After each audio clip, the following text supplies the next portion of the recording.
training the people in the government. 5 centers are excellent. I think that was something very different. And then I can go on other things like data center, giving data centers infrastructure status. Data centers have huge potential going forward for our country. By giving it infrastructure status will ease funding, and I think it'll be a major area for development.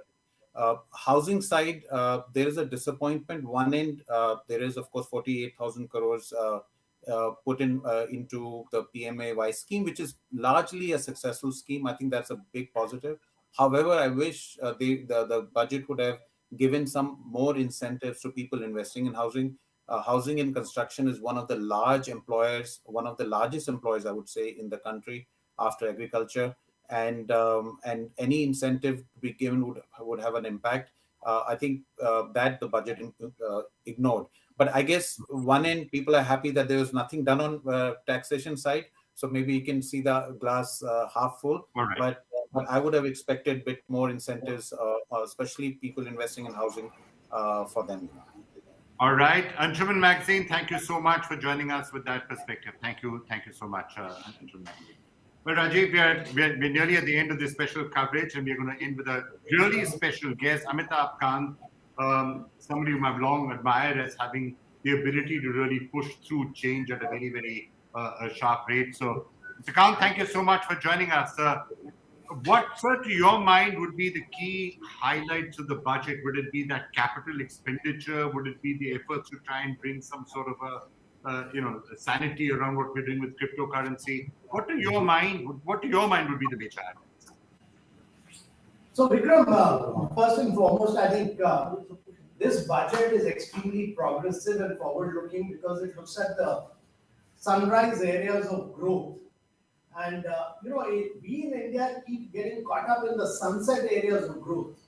So, you have to prepare the country for going green, you have to prepare it for going completely digital, and you have to prepare this country for the decade.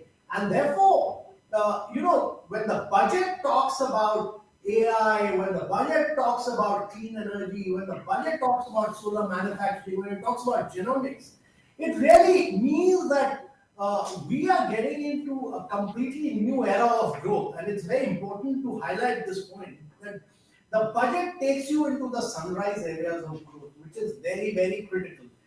Secondly, to my mind, the key highlight of this budget is really the spend on capital.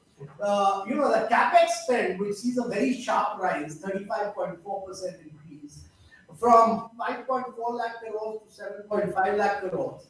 But I think with support to states, if you look at it, effective capex of the center is estimated to be about 10.68 lakh crores in financial year 23 coming in, and this makes it about 4.1% of GDP.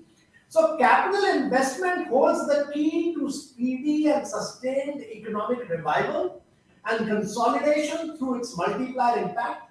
That is really the key. The other, and to my mind, when infrastructure is created, it lifts the boat for everyone, the poor, the middle class, everyone, the whole country grows. And secondly, this good thing about emergency credit line guarantee scheme to be extended up to March 23 and the guaranteed cover expanded by 50,000 crores to cover an amount of 5 lakh crore. And the travel, tourism and hospitality industry, in which I've worked for a very long time, has been very badly affected. This additional amount is earmarked for that sector, and that will create a lot of jobs, to my mind, and that's very critical. And the thrust for credit guarantee trust on micro and small enterprises with an additional credit worth of 2 lakh crores to MSME, this will create huge. This will be revamped with required infusion of funds. So this will have a huge impact. And thirdly, to my mind, this whole emphasis. Some people are talking about lack of outlay. So I've had a look at outlay for the poor and middle classes, and I find that the outlay for compared BE to BE for all the key schemes of the government has increased or remained the same. And so the government's emphasis on both the poor and middle class remains much higher. And 48,000 crores under the Pradhan Mantri Awas Yojana will build about 80 lakh houses for identified beneficiaries. And that will mean about 60,000 houses under PMAY in rural and urban areas, which is a big thing. So these are, to my mind, the key things. To my mind, it's a very progressive and forward-looking budget. Right, Rajiv Dubey, Editor-in-Chief, Fortune India, has a question for you. Yeah. Mr. Kant, one of the sunrise areas where the industry and also the investors were looking for some clarity from the government was cryptocurrencies. And while you have brought in a new tax on cryptocurrency, there's still, since 2013, when the first exchange came up, there is still, the industry has been looking for the direction for regulation from the government. What is the current thinking within the government on how do you see cryptocurrencies as, is it an asset? Clearly, now that you're launching a digital currency of your own, clearly it's not going to be a fiat currency or a competitor to fiat currency. And many other industry people don't even want that. So they want some clarity, some regulation, some direction from the government. What is the current thinking? No, absolutely. Rajiv, why do you say there's lack of clarity? There's absolute clarity in today's budget. The government has not banned the cryptos. The government has treated it as an asset class. While it treats it as an asset class, it taxes it at a higher rate of 30%.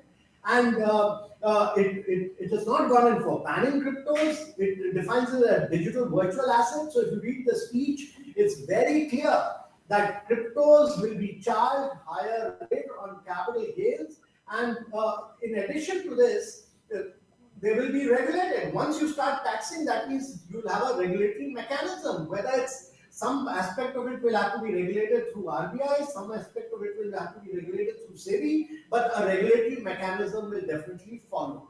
Secondly, the government has announced that there will be a digital currency, and India will probably be amongst the first few countries in the world to have a digital rupee, which means that you can transact digitally on Indian currency both internationally and domestically, which is again a big step forward. So absolute clarity. Don't think there's no clarity. There's absolute clarity in the mind of government on both the regulatory regime, which will follow, and the taxation regime, which has been announced today. Right. Coming to some of the other things that was spoken about, there's 2-year period that is going to be set aside essentially, where you can pay your taxes later. This is something which you, Mr. Kant, have already often spoken about. The ease of doing business, the lack of harassment, the fact that people should feel that the government trusts us and is not going to just come after us with red tape or with harassment. You made a mistake in taxes, rectify it within 2 years. What's the thought process behind that? No, I think if you look at Vikram, actually this year's budget has to be seen in the context of last year's budget. It also has to be seen in the context of a number of other schemes which the government has launched: the National Infrastructure Pipeline, the National Asset Monetization Pipeline, the Production Incentive Scheme. It's an attempt to bring in ease of doing business and ease of living. And therefore, this extension of 1 year for startups, for as far as taxation is concerned, this giving 2 years to set right your tax returns, etc., is basically to provide greater ease of living and provide greater ease of doing business. So the philosophy behind the budget, if you look at the entire philosophy of the budget, it's how to bring in, drive infrastructure, how to bring in ease of living and ease of doing business, and how to get into the sunrise areas of growth. And that should really drive India's economy into the future. And that will lift the boat up for both the poor and the middle class on a sustained growth basis for a long period of time. Rajiv? Mr. Kant, one of the things that Mohandas Pai mentioned is about underestimation of revenue for this fiscal and overestimation of costs. So according to him, and also the fact that disinvestment target has been brought down for the next financial year. Are we looking at a surprise from the government in the next financial year when it comes to fiscal deficit or any of those GDP numbers or GDP growth rates? What is the thinking behind this? So my view is that having done the disinvestment of Air India, which was the toughest of it all, and now having done Neelachal Ispat disinvestment, next year you will see a range of disinvestment, BML, BPCL, Concor, and I'm quite sure the government will also push for the announcement which was made in the previous budget of 2 banks and 1 insurance company. You will have a spate of disinvestment, and government is committed to the basic philosophy that businesses should be run by businesses, government should act as a facilitator and as a catalyst. So I'm quite in agreement with Mr. Mohandas Pai on one part of his statement, that probably we'll end up with more revenues on the disinvestment side. It's better to have lower targets and overachieve them, which is what I think the disinvestment ministry will do during the course of this year. One of the pleasant surprises, both in the economic survey and is of course referred to in the budget as well, is the buoyancy that we are seeing in tax revenues right now. What's behind it? In the corporate tax, is it the Laffer curve? You cut taxes and suddenly a lot more people are doing it. You make it simple for people to pay their taxes and a lot more people come up. They're not scared of the tax collector or the tax inspector. What do you think is behind this surge that we're seeing? One great thing about this budget, Vikram, to my mind, is that there are no new subsidies, there are no new taxes. What the government needs is predictability and consistency of policies. And when you come in with a radical tax like GST, which replaces 17 taxes and cesses, it takes some time to fully digitize and start getting the benefit of that. And therefore, what you're seeing now is the benefit of the digitization. You're seeing the benefit of digital technology being used in GST very effectively to track down people who are evading and so on. And therefore, you're getting the results. I'm of the firm belief that actually GST will see far greater buoyancy in the coming years. We need to bring in many more areas like alcohol, petrol, oil, gases, everything under the GST. The country will greatly benefit from it. And I think we need to make the number of rates far lower. Just have 2 rates with 1 sin tax, and you will see the GST really boom in the coming days. And that is, to my mind, the greatest potential for growth in this country is not through the direct tax mechanism, but it's through the GST mechanism. Rajiv? That's in fact one of the questions I wanted to ask you is, Mr. Kant, one of the concerns that is being raised about GST growth is that there's only so much you can drive efficiency and so much you can drive anti-evasion. So if the demand or consumption in the economy is not going to pick pace, will these numbers be able to sustain? Is a big question. So, what is consumption a function of? Consumption is a function of growth. Consumption is a function of investment on infrastructure.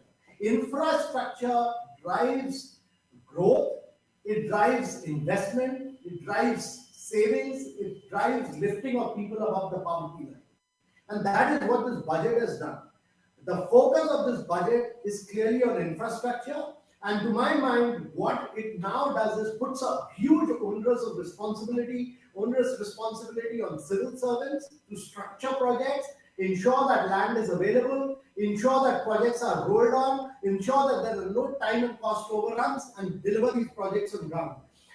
Once these projects start getting delivered on ground, you will see the growth, and if the country will grow on a sustained basis over a long period of time, as the United States did in the 20s after the Great Depression. The focus should entirely be on infrastructure, and that's a perfect strategy to follow for everyone, and that will lift the consumer demand. All right, last question, Mr. Kant. So you're saying that this infrastructure spending that we are now seeing is going to signal the next phase of Indian growth. And we did hear the finance minister saying it's going to crowd in private investment as well. So is the bet really that spend so much on infrastructure, make sure that all the logistics are working, the highways are up, the ports are up, the airports are up, then have a benign enough regulatory environment so that everyone says this is the country where you want to come and grow in and manufacture in and develop from? Is that what the thinking is? So, Vikram, the important thing is that government may be good at construction, but it's extremely poor in operation and maintenance. And therefore, whatever assets it's constructing must be managed and operated by the private sector. And that is why we also have the asset monetization pipeline, which talks about InvITs, REITs, and which has succeeded in power sector, road sector, in putting out projects into the private sector domain to operate and maintain. The efficiency will come only if these assets are operated and maintained by the private sector over a long period of time. And that is really the key to the growth of India. Indian growth cannot take place by government investing and managing. It will happen if Indian government invests in infrastructure, but gets the private sector to operate, gets the private sector to maintain, and in the long run gets the private sector to do long-term operation of 30 to 35 years. And that is what the aim and objective of the government really is through both the national infrastructure pipeline and the national asset monetization pipeline. All right. Rajiv, a last question you have for Mr. Kant? The acceleration in I would just like to understand what is the government doing in terms of trying to accelerate this infrastructure pipeline monetization. The infrastructure monetization, public sector asset monetization program, because that is not something. That is not something. Let me tell you that the target is 6 lakh crore over the next 4 years. This year's target is 88,000 crores. That is till March. We've been following it up very vigorously with all the ministries, and let me assure you that we'll achieve it. All right. Last question, Mr. Kant, and then I promise we'll leave you. Is this entire question of the poorest of the poor? Now, they have obviously suffered during the pandemic. Is it your assessment that the worst of the pandemic is over? And the sort of social and safety nets that the government had put out during the pandemic to make sure that if you do have a K-shaped recovery, the rich will do well and industry may do well, but the poorest of the poor who may have been affected by the pandemic, how will you ensure that they are not left out of any recovery and growth that we are seeing? So I've had a look at the outlays provided this year for all the key schemes, Manrega, PM Kisan, PM Awas Yojana. The BE figures for this year compared to the BE figures for last year. And let me assure you, I've also had a look at education and I've had a look at health. Let me assure you that in all these schemes, the BE allocation for this year is higher than the BE allocation of last year. The government is all fully committed to ensuring that the people below the poverty line, the poorer lot of people, the middle class are all taken full care of. And in all these schemes, there's increased outlay. And as and when more allocation is required, it will be provided at the RE stage as was done in the previous years. So there will be no shortage of resources for any of the anti-poverty or rural development schemes as far as the government is concerned. But all right. Having said that, let me very clearly say that those are anti-poverty schemes like Manrega, etc., where increased allocation as compared to last year, the BE state. You should compare BE with BE of this year. But, when infrastructure kicks in, then you are providing a growth impetus to the country, and that will lift the boat for both poor, middle class, the richer, and the country grows and progresses on a sustained basis for a long period of time. And that is critical. That is what is important. Right. Mr. Amitabh Kant, CEO Niti Aayog, thank you so much, as always, for joining us and giving that clarity on what the real message of the budget is. It's been a pleasure. Thank you so much. Thank you, Ravi. Thank you. Thank you. Thank you. Thank you, Mr. Kant. And finally, we're going to squeeze in one more guest, who is the guest, Chandrajit Banerjee, of course, the man who's always told us exactly what the budget means, Director General of CII. So, Mr. Banerjee, your overall take first on the budget. I'm sure you by now had time to look at every single fine print there is, and you know exactly whether it's a good budget or a bad budget. Note, I'm not asking you now to rate it on 10 because that's wrong. Yeah. So thank you, Vikram, for first of all not asking me to rate on 10 because I can't do that and I'm not equipped. But great to be with you and Rajiv. Thank you very much. Well, I think I see the budget in a way where quite a few things that one wanted, we see that having featured in the budget, which is very important. We wanted, obviously, there was a lot that one had spoken about, as you know, to say that to get the private sector to come in to kick in with its investment to enhance to increase capacity and to see fresh investment. We wanted public investment in capital expenditure, and we see that sharply enhanced, and that will have that phenomenal multiplier effect on the economy. Very strong. And really want to welcome the 7.5 lakh crore public capital expenditure increased by 35%. Fantastic thing to have happened. And I think that, at this point in time, what was happening in our surveys when we were talking to the CEOs of companies, we were looking at the capacity utilization by and large across sectors was 70-75%. So as we cross that, we will see fresh investments coming in, and this is a great trigger for that to get the private investments to be crowded in. So I see that to be a very, very important feature in the budget.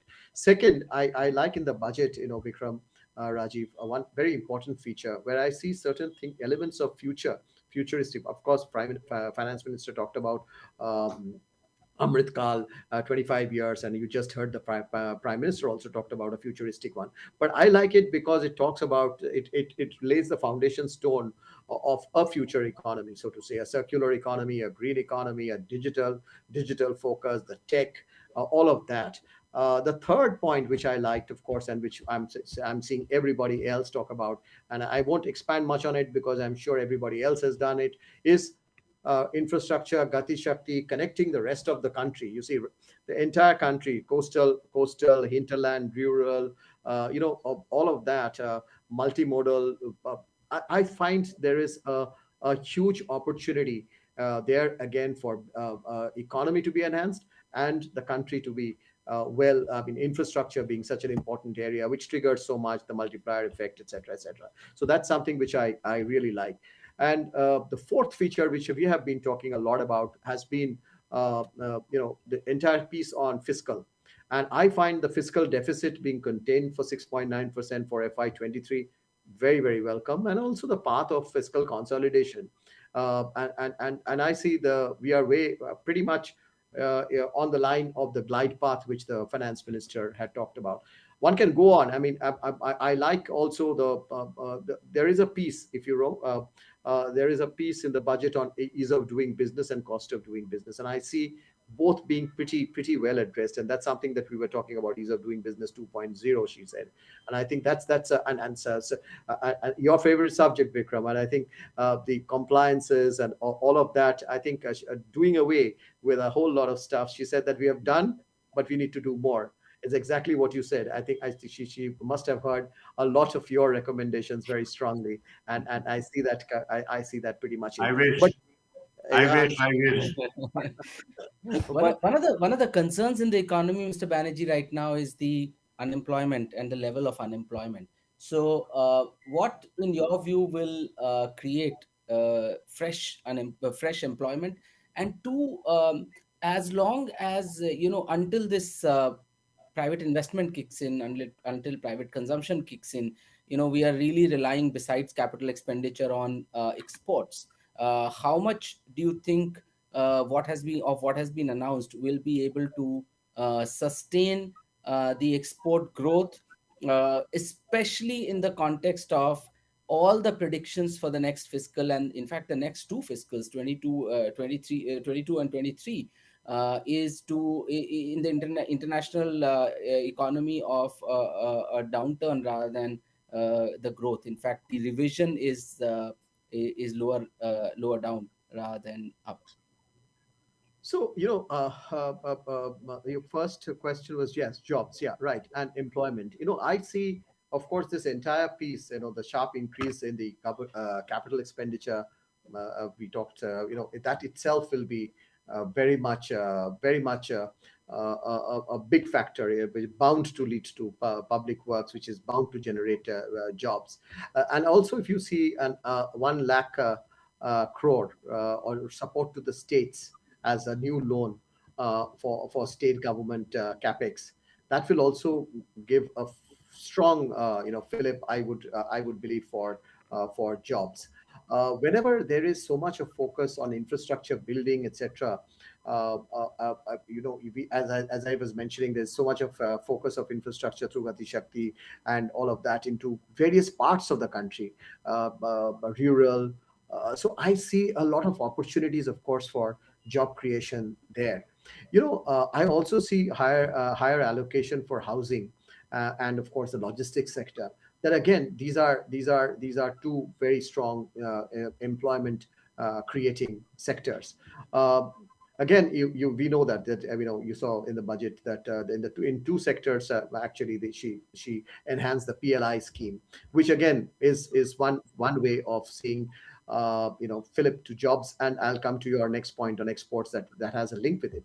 And I also feel that MSME sector could that impetus to the MSME sector through the ECLGS, that itself will help that sector getting boosted, and that sector, as of all of us know, provides a lot of jobs.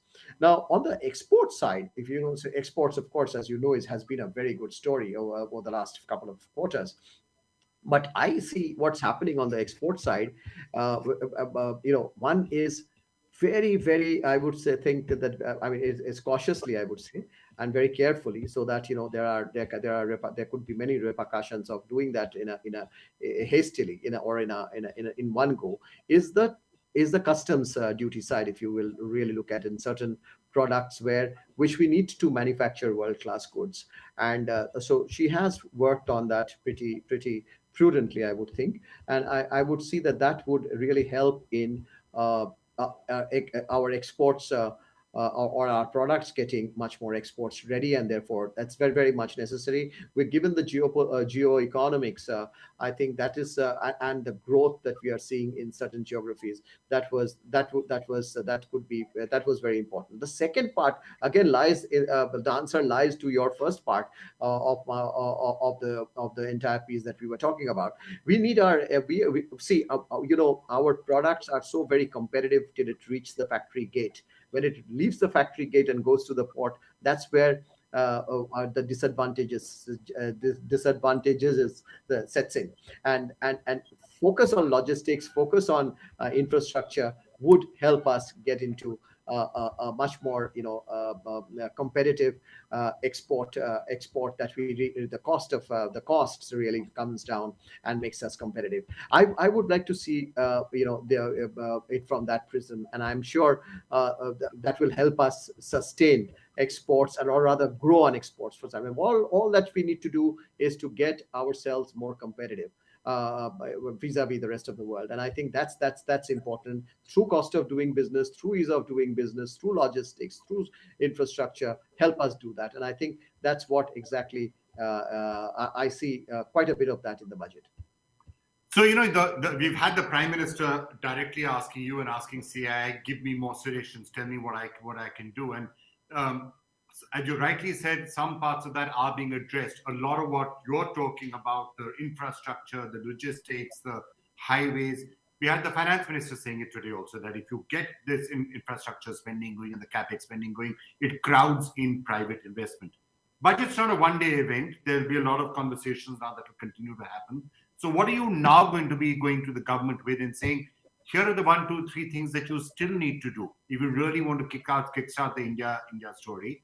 It's a great opportunity out there as people try to relocate from China. This is what you can do to help us be, the next China. Yeah.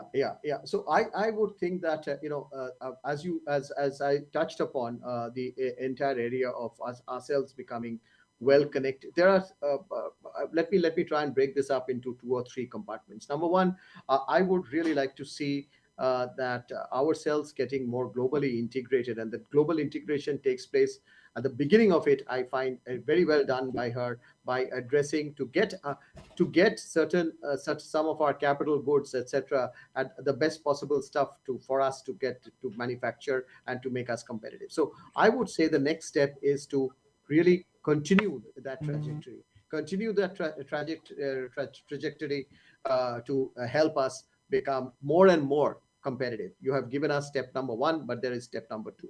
Another thing, I don't know whether you have talked about this, or you have seen this in the or you have talked about it in the with your other guests, is we find a direction in the budget. As I was seeing it, I have not really seen all the fine prints, but I find that there is some enhancement into healthcare and education, actually, if you really see the allocations. But there is also significant reduction in some subsidies. Which is a very interesting trend. So I would really think that in future, when we go to the government, we would like them to say that you've made a beginning, you started it, take it forward. We need to see these and industry itself also would need to be given more scope, so to say, towards investing more into R&D, into technology, into so all of that we would really require government to facilitate, but not by again giving sops to industry, but by creating things like a technology fund, which I've been talking about earlier. Second, one would really like to look at more public-private interfaces. Today I saw again steps being taken towards academia and industry working together. Right. So lot of funds going into industry, projects going into industry, and involvement of industry into R&D is going to be very important for us to be a competitive India. And just to take that forward, the points around ease of doing business and others that we have talked about so often in the past, presumably that is a continued area there has to be a thrust on. If you're going to try and get global semiconductors to come into India, you can't ask them to come and invest if you say that policy is going to change 4 years down the line or 3 years down the line. If you want to disinvest companies, you can't be disinvesting LIC or Air India or anything else if the officials who are involved in that feel that 8 years from now or 7 years from now, somebody's going to come and have a vigilance inquiry against them. So this presumably is one of the unfinished agenda items that we need to keep on pushing in the next few months. Indeed, absolutely. One. I mean, there are several. I mean, ease of doing business, cost of doing business, very, very important. We must see that going. We must see us going ahead with it. The implementation of the new education policy, the private sector participation in the education policy, that's going to be another area. I mean, one can go on. I mean, we talk. You and I have discussed about regulatory reforms based on the principle of self-certification that needs to be moved forward for. Again, areas. There are several other things like municipal bonds. That we didn't see that municipal bond market. So developing the municipal bond market. So all of that. There are so much more to really focus on, to see that we are really we make doing business easier in the country, as well as also become competitive to draw more FDI, and of course be much more prudent in our economics of the budget as we move forward. All right. Last question, perhaps, from Rajiv for you. Mr. Banerjee, what is that one thing that you really wanted in the budget, or CII really wanted in the budget but isn't there? Yeah, as we just said, that there will always be things that we'll keep wanting. There will be more and more. But I would have really wanted also to see a little bit more focus on in the areas of the services sectors, some of the services sectors, sectoral focus, especially the healthcare sector. And I think this is an opportunity. There are, as I mentioned, I see an outlay increase, but I would really require India. I mean, one of the things that we would need to see more focus on education, more focus on healthcare, more focus towards creating a system, an ecosystem of more R&D by the from the private sector. Some of it is there in the defense sector, as you know, but we need much more. So that's the ecosystem. I thought that we will see much more, and I'm sure many of it can be done from outside of the budget. All right, Chandrajit Banerjee, thank you so much for talking to us, and we'll keep on talking on the next steps ahead, and keep coming up with suggestions. I'm sure that you are the best person to take to the government and push through changes. So thank you so much for joining us. Thank you so much. Well, Rajiv, that brings it to an end. Overall, any final thoughts you have now that we've had several hours to digest the budget quite literally? Yeah, Vikram, I think clearly the government not digressing from the fact that it wants to address the supply side of the economy more aggressively than the demand side of the economy. And as we've been discussing, it either thinks or believes that these, the demand side, consumption side, those sectors, those industries will be able to fend for themselves until these and the real support that is required is in the supply side. So I would say that the consistency of the strategy is what is interesting as far as Government of India's policy is concerned. It has been a single-minded focus on ensuring that productivity is enhanced through supply side economics, and not worrying too much about the demand as the rest of the world economies have been doing. And so it is a kind of a contrarian strategy which seems to have worked, and that is what and following up on that is what makes it very interesting. And actually, just to add to that as my final take, sometimes it's a good thing if budgets are boring. It's almost a good thing to you should not have the situation, for the reasons of just outlining to Mr. Banerjee. You shouldn't have a situation where today there's a tax change and now my company is making a lot of profits. Tomorrow that tax change will be reversed and now my company is making losses. You can't make business on that basis. You should say this is the overall framework that we have, and within this we're not going to tinker and tamper with it too much, which to some extent, if that's what happened, it's a good thing. Go on focusing on infrastructure, go on focusing on the ease of doing business. I think is something which the government has to go on stressing on, because I think it is a historical opportunity to move factories and companies away from China. You've got to give a good ease of doing business to take and that. Clearly, Vikram, this is also given them the fiscal leeway and also the fiscal discipline, and that really creates the foundation for the next few years for the Indian economy to now take off when the world economies have been hit by the demand-led stimulus, and they'll be absorbing the losses when we will actually be in the takeoff stage. So that is the most interesting part.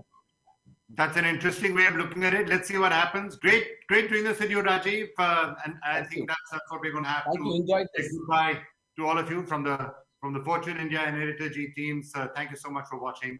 Goodbye. Thank you.